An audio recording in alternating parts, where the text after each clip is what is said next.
Hey everybody, it's Peter again. You might have seen I did a first video maybe 6 years ago on this bag. Essentially, it's still the same bag. I've taken it on countless holidays with me, pretty much around the world. So throughout Europe, parts of the US, Japan a couple of times, and yeah, Europe a couple of times as well. So most of Western Europe actually. So I primarily just use this one bag. You might have seen in part one. This is the second part, but I did do that modification and it has held up pretty much over that 6 years. That strap is still there, it's still stitched in. The only difference now is that I don't actually use that little torch on the front, so it didn't actually have anything on there. The compression straps are actually really good and they've held up during that whole 6 years, so that's a testament to the material, I guess.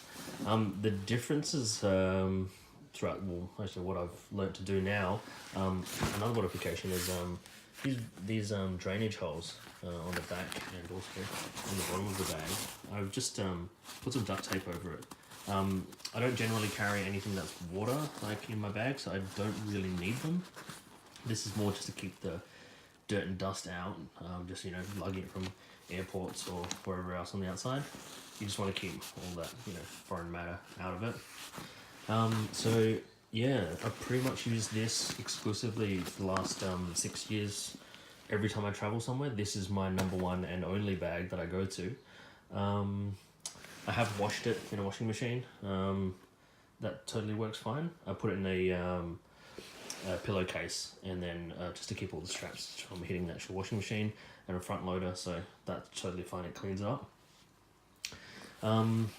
As I've mentioned in the first one, this is the generation 1, so it doesn't have the cover over the weather stripping on here, so this does kind of exposes it, and there's really not much you can do about it. No matter how much you tuck it, it won't stay under there.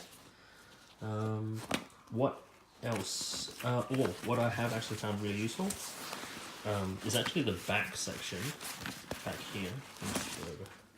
The back section here. It's actually intended for hydration, but what I've actually found is in here I usually keep all my documents. So for instance, if you go through an airport or a foreign country and you always need to keep some sort of documentation or papers or whatever reason, this is actually a really good area to put it because it keeps it flat and it's got this hard back so it won't bend. So if you keep papers and stuff like that, and also once you take your bag off, you can get straight to it. So there's no fumbling around the front, no dig through anything else. Get all your papers in here. Another thing also is another tip is underneath this Velcro strap. That's the access to.